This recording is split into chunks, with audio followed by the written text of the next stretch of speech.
भविष्य में जब पृथ्वी आहिस्ता आहिस्ता गर्म होने लगी और ओजोन लेयर भी तबाह होने लगा, तो इससे पृथ्वी पर इंसान का जीना मुश्किल हो गया। उस समय एक वैज्ञानिक ने कुछ प्रयोग किए कि शायद पृथ्वी का क्लाइमेट फिर से ठीक हो जाए, मगर वो नाकाम रहा। बल्कि उस प्रयोग के नाकाम होने की वजह से लाखों इंसान बीमार हो गए। अब धरती मर रही थी। आखिर में ये फैसला किया गया कि अब इंसान को जीने लायक ग्रहों पर भेज दिया जाएगा। इसीलिए दुनिया के सभी देश एक हो गए और उन्होंने द आर्क नाम के अंतरिक्ष यान बनाए। समय के साथ साथ हर आर्क में इंसानों को नए ग्रहों पर आबाद करने के लिए ले जाया जाता। यही इंसानियत की आखिरी उम्मीद थी। सबसे पहले यान आर्क 1 ने पृथ्वी से उड़ान भरी थी। ये 6 साल का लंबा सफर था। 200 इंसानों को सबसे पहले एक जीने लायक ग्रह पर ले जाया जा रहा था। पर क्या अंतरिक्ष इतना ही शांत है जैसा हम सोचते हैं? क्या ये बचे कुचे इंसान अपनी मंजिल पर पहुंच पाएंगे? क्या ये सब इतना आसान होने वाला है? कौन जाने इस अनंत ब्रह्मांड में क्या क्या राज छुपे हैं। तो दोस्तों चलिए इस बार आपको ले चलते हैं अंतरिक्ष के इस रोमांचक सफर पर। ये सीरीज है द आर्क, 2023 में रिलीज हुई। फिलहाल ये नेटफ्लिक्स, HBO और Amazon प्राइम पर अवेलेबल तो नहीं है और ना ही हिंदी में। ये हमारे लिए कुछ दिन का सफर होने वाला है, इसलिए अगर सब्सक्राइब नहीं किया तो कर दे। कहानी की शुरुआत होती है और हम अंतरिक्ष यान आर्क 1 को देखते हैं, जिसने आज से 5 साल पहले पृथ्वी से उड़ान भरी थी। इसमें 200 इंसानों को एक नए ग्रह प्रोक्सिमा बी पर आबाद करने के लिए ले जाया जा रहा है। 6 साल का ये लंबा सफर गहरी नींद में गुजरने वाला था। सभी इंसान गहरी नींद में थे और इन्हें जगाया जाता सिर्फ 2 हफ्ते पहले, जब ये अपनी मंजिल प्रोक्सिमा बी ग्रह पर पहुंचते। मगर किस्मत साथ नहीं देती। एक दिन जब ये यान अपने रास्ते पर था, क्रायोबे में हम देखते हैं कि सभी मुसाफिर अपने पॉड्स में सो रहे हैं। शिप का अलार्म बजने लगा क्योंकि कोई चीज टकराई थी। क्रायोबे धीरे धीरे टूट रहा था। तभी एक पॉड में टेक्निकल खराबी आ जाती है। जो इंसान इस पॉड में थी वो जाग गई। होश संभालते ही वो देखती है कि शिप खतरे में है। अच्छी बात ये थी कि ये औरत असल में इस शिप की लेफ्टिनेंट है। इसका नाम शेरन गार्नेट है। ये जल्दी से अपने पॉड से निकलती है, शिप का जायजा लेती है। ये समझ गई कि शिप से कोई चीज टकराई है और अब क्रायोबे इस शिप से अलग होने वाला है। ये जल्दी से कंप्यूटर में कोड एंटर करती है। अब जितने भी इंसान गहरी नींद में थे वो आहिस्ता आहिस्ता से जागने लगे। समय बहुत कम था। शिप का लाइफ सपोर्ट सिस्टम भी जल्दी बंद होने वाला था, जिसका मतलब कि आर्टिफिशियल ग्रेविटी और ऑक्सीजन दोनों ही बंद होने वाले थे। इसलिए इन लोगों को जल्दी से शिप के किसी सुरक्षित जगह में जाना था। लेफ्टिनेंट गार्नेट सभी को निकलने के आदेश देती है। कुछ लोगों के स्लीपिंग पॉड्स मलबे तले दब गए। इन्हीं में से कैप्टन भी थी, जिसे ट्रेंट नामी एक लड़का बचाने की बहुत कोशिश करता है। मगर क्रायोबे जल्द ही तबाह होने वाला था, इसलिए शेरन ट्रेंट को वहां से निकाल लेती है। सभी दरवाजे बंद किए जाते हैं। इतने में आर्टिफिशियल ग्रेविटी भी बंद पड़ जाती है और लाइफ सपोर्ट सिस्टम भी। मगर क्रायोबे से निकलते समय सभी मुसाफिरों ने हेलमेट्स पहन लिए थे। शेरन जल्दी से सिस्टम की मदद से लाइफ सपोर्ट सिस्टम और आर्टिफिशियल ग्रेविटी को वापस लाने की कोशिश करती है। शिप के बाहर का मंजर हमें दिखाया जाता है। जो हिस्सा शिप से अलग हुआ था, एक टुकड़ा, वो एक चैम्बर में अटक चुका था। मगर मैनुअली ऑपरेट करने की वजह से जैसे ही शिप का वो हिस्सा घूमने लगा, उसमें फंसा वो टुकड़ा भी निकल जाता है, जिससे आर्टिफिशियल ग्रेविटी तो लौट आती है और कुछ देर बाद लाइफ सपोर्ट सिस्टम भी ऑन हो जाता है। शेरन गार्नेट अपना हेलमेट उतारती है। शिप तबाह होने से बच गया और ये लोग मरने से, मगर काफी नुकसान हो चुका है। कुछ देर बाद जब सभी लोग अपना होश संभालते हैं तो शेरन लेफ्टिनेंट स्पेंसर लेन से मिलती है। शेरन लेन से कहती है कि हमें कमांडर को जगाना होगा, हालांकि लेन कहता है कि मुझे नहीं लगता ये ठीक रहेगा। तो शेरन कहती है कि ये एक इमरजेंसी है, हम मरते मरते बचे, शिप तबाह होने वाला था, ये जरूरी है। ये इमरजेंसी नहीं तो और क्या है। असल में शिप के 2 क्रायो बे थे। कैप्टन, कमांडर और हाई रैंक के ऑफिसर्स एक अलग सेक्शन में थे और ये मुसाफिर और इनके साथ लिeutenants एक अलग सेक्शन में। तो जैसे ही लेन और शेरन कमांडर के सेक्शन में जाते हैं, ये देखकर वो हैरान रह जाते हैं क्योंकि वो पूरा का पूरा सेक्शन शिप से अलग हो चुका था। इसका मतलब कि इस शिप को चलाने वाले सभी काबिल और हाई रैंक के ऑफिसर्स अब नहीं रहे, सिवाय 3 लिeutenants के, जिसमें 2 को हमने देख लिया, लेन और शेरन। अब ये जो बाकी लोग हैं ये ज्यादातर मुसाफिर है। अभी द आर्क 1 स्पेसशिप में 150 इंसान जिंदा है। ये सभी किसी न किसी फील्ड से है, मगर ये उस ग्रह को आबाद करने के लिए जा रहे थे। ये सभी प्रोफेशनल थे। इन्हें इस यान की थोड़ी बहुत ट्रेनिंग भी मिली थी, मगर इनके आने का मकसद इस शिप को चलाना या इस पर काम करना नहीं था, सिवाय कुछ लोगों के। खैर, जैसे जैसे ये कहानी आगे बढ़ती जाएगी आप सब समझ जाओगे, मगर अब आप ये बात याद रखें, प्रॉक्सिमा बी तक पहुंचने में 1 साल लगने वाला है। ये शिप डैमेज है, 150 लोग नींद से जाग चुके हैं और कुछ भी हो सकता है। यहाँ इनकी मदद के लिए कोई नहीं आने वाला और इन्हें जिंदा रहना है। खैर, बैक टू द स्टोरी। कुछ समय के बाद सभी लोगों को मेडिकल बे में लाया जाता है क्योंकि ये सभी पिछले 5 सालों से सो रहे थे और इनके शरीर में काफी बदलाव आ चुके थे। समस्या ये थी कि सिर्फ एक ही डॉक्टर बची थी उस हादसे में, संजीवनी कबीर, जो कि एक इंडियन है। और अब 150 लोगों की सेहत का ख्याल रखना, उन्हें जिंदा रखना, उनका इलाज करना, ये उसी की जिम्मेदारी होगी, जो कि बहुत मुश्किल होने वाला है। धीरे धीरे अब हम कहानी के सभी कैरेक्टर्स को जानने की कोशिश करेंगे।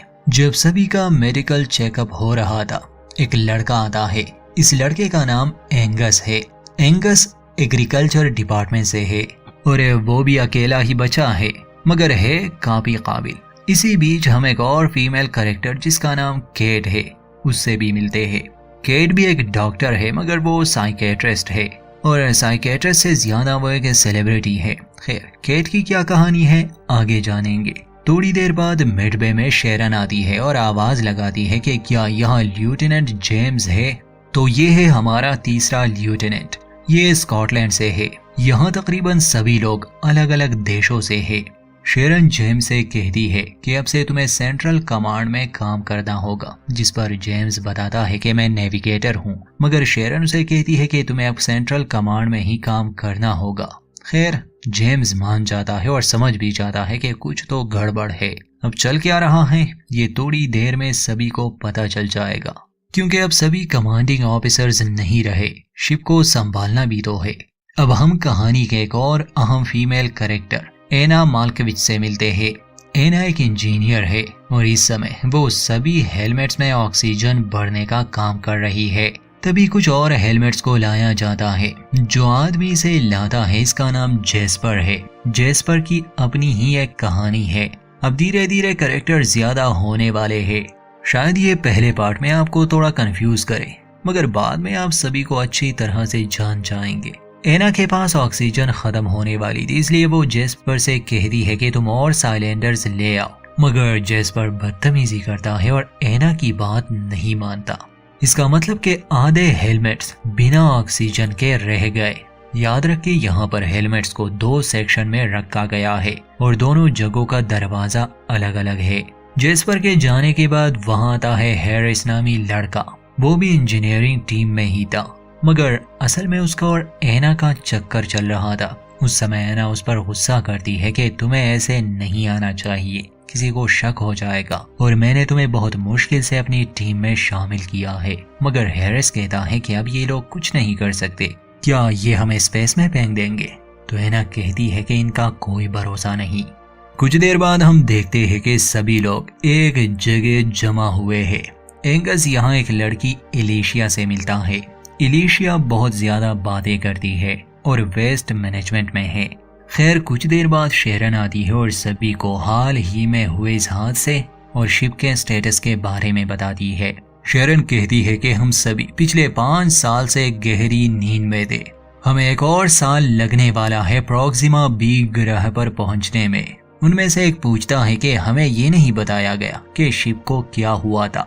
शेरन जवाब देती है कि हमें भी नहीं पता, शायद कोई एस्टेरॉयड टकराया होगा, स्पेस जंक या फिर शिप में ही कोई ब्लास्ट हुआ होगा। हमें अभी तक सही से नहीं पता, पर हम इसकी जांच करेंगे क्योंकि हमारे पास कोई रिकॉर्डिंग भी नहीं है। जेम्स बताता है कि अच्छी बात यह है कि नेविगेशन सिस्टम सही से काम कर रहा है और हम अपने रास्ते पर है। फिर लेन बताता है कि शिप का कुछ हिस्सा डैमेज हो चुका है, जिसमें पानी को रिसाइकल करने वाला यूनिट भी शामिल है। मतलब कि हमारे पास बस 4 हफ्तों का पानी ही है। हम इसे नहाने या कुछ धोने के लिए इस्तेमाल नहीं कर सकते, सिर्फ पीने के लिए। ये सुनकर सभी लोग घबरा जाते हैं, मगर शेरन उन्हें कहती है कि इन 4 हफ्तों में हम पानी वाले प्रॉब्लम का हल ढूंढ लेंगे, इसलिए फिक्र ना करें। ट्रेंट पूछता है कि अगर हम ठीक ना कर पाए फिर? तो शेरन कहती है कि हमें पॉजिटिव सोचना होगा।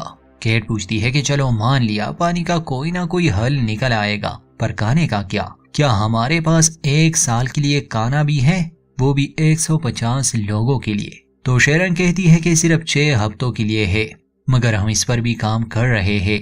ये सुनते ही केट कहती है कि मुझे कमांडर से बात करनी है। तो शेरन सबको ये बात बता देती है कि अब वो नहीं रहे। हाई रैंक के सभी ऑफिसर्स मर चुके हैं। उस हादसे में उनका क्रायोबे शिप से अलग हो चुका है और अब सिर्फ हम 3 ल्यूटेनेंट ही है, जिसका मतलब कि हम ही यहाँ के हाई रैंक ऑफिसर्स है। ये जानकर सभी को झटका लगता है। जब वो पूछते हैं कि इंचार्ज कौन होगा, तो शेरन आगे आती है कि मैं इंचार्ज हूँ, क्योंकि शिप के बारे में मैं सबसे ज्यादा जानती हूँ। हालांकि ये बात लेन और जेम्स को ज्यादा अच्छी नहीं लगती, क्योंकि वो दोनों भी शेरन की तरह ल्यूटेनेंट ही थे।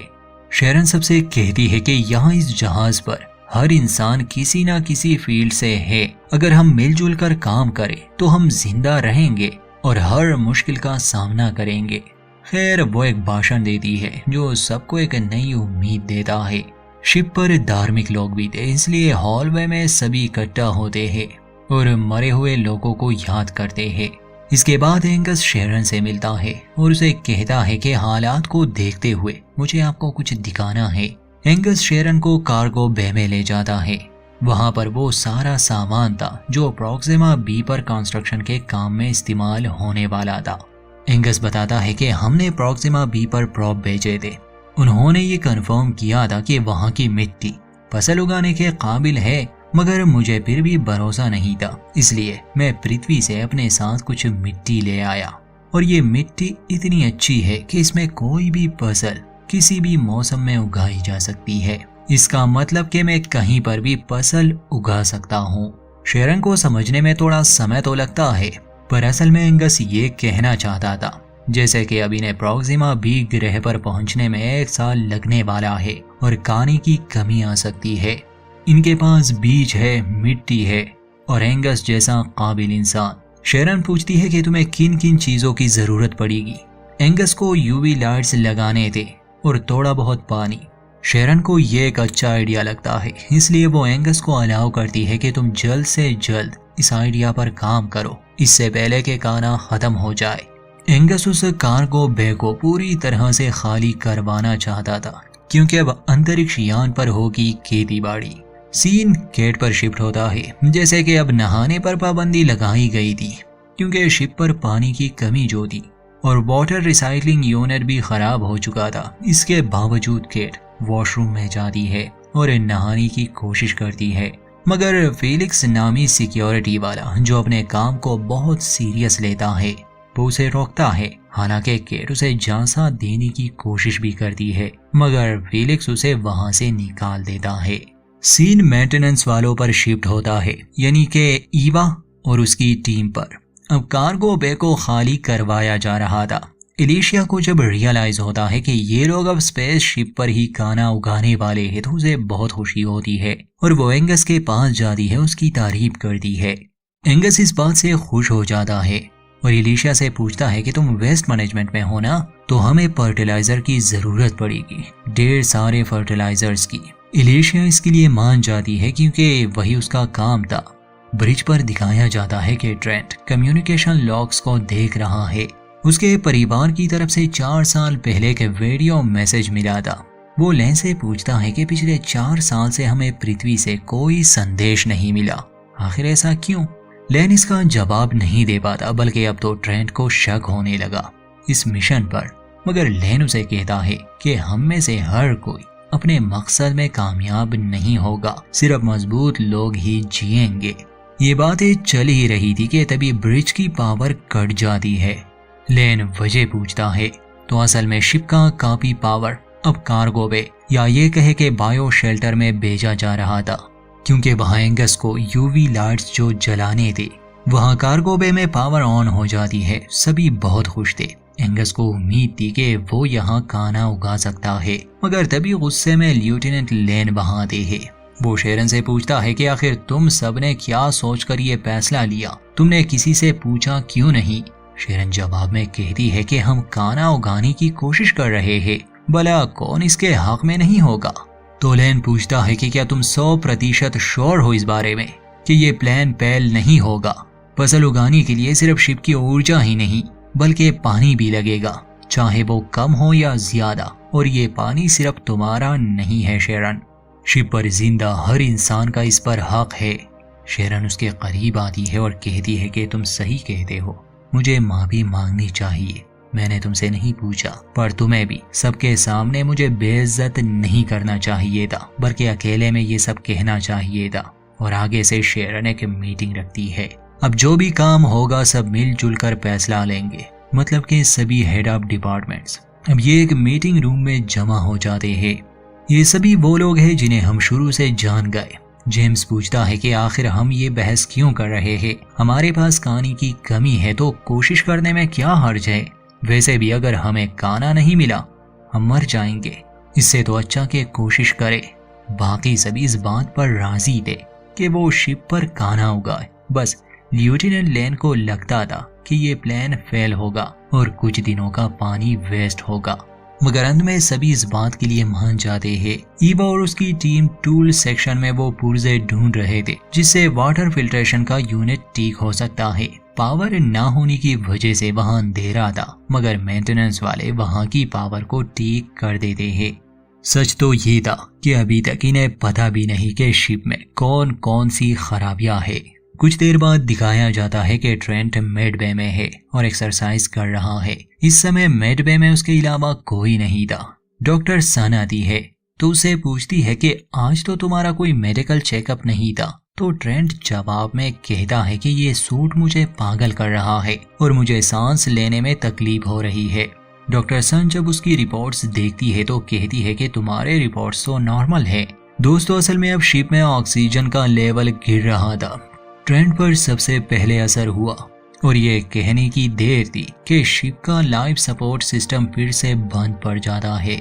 बार बार यही वार्निंग दी जा रही थी कि अपने प्रेशर सूट और हेलमेट्स पहने। सभी लोग अपना काम छोड़कर उस कंपार्टमेंट की तरफ भागते हैं। अब मिडबे में ट्रेंट रह जाता है क्योंकि उसे चलने में तकलीफ हो रही थी, इसलिए डॉक्टर सन उसके लिए हेलमेट लेने जाती है।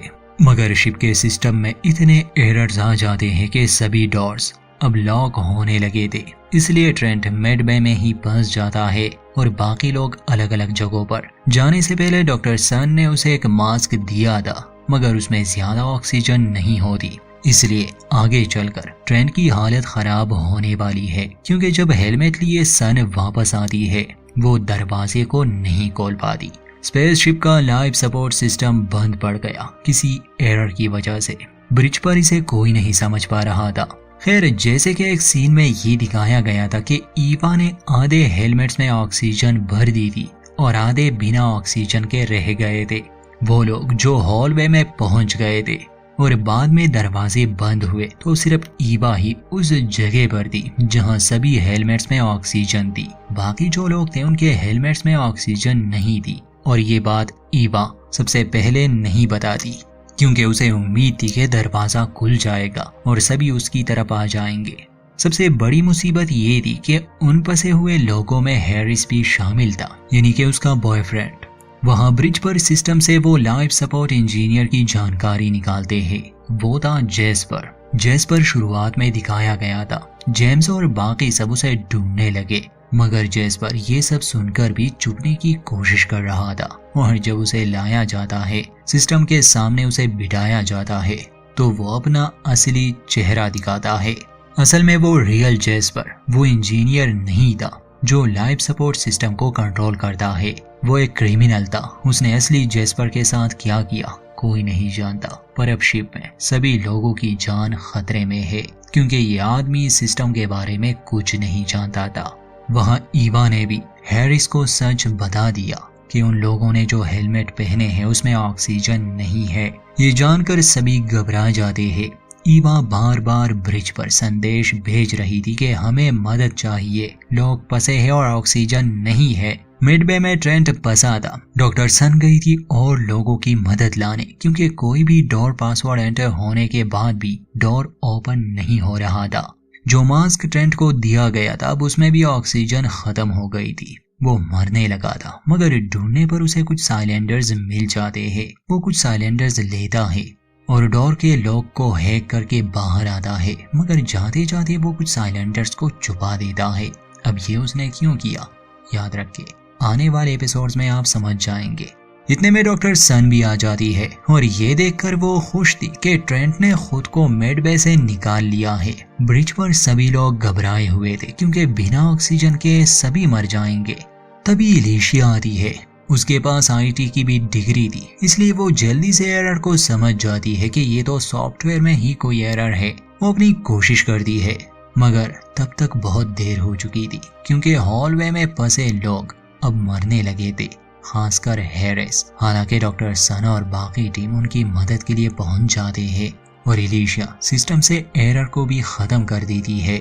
मगर ईवा का बॉयफ्रेंड हैरिस अब नहीं रहा, और सबसे बड़ी बात, उस बहरूपिये जेस्पर को अरेस्ट किया जाता है, क्योंकि उसने एक ऐसे इंजीनियर की जगह ली जो लाइफ सपोर्ट सिस्टम को कंट्रोल करता था। एलिशिया जब जान लेती है कि शिप के एक हिस्से में ऑक्सीजन लीक हो रही है, इसलिए लेफ्टिनेंट लेन बाहर जाते हैं और उस लीकेज को बंद कर देते हैं। तब जाकर शिप का सिस्टम स्टेबल हो गया। सभी एलिशिया की तारीफ करते हैं, हालांकि वो वेस्ट मैनेजमेंट में थी, मगर काबिल बहुत थी, इसलिए जेम्स उसे उस पोस्ट से हटाकर अपने साथ ब्रिज पर रखता है।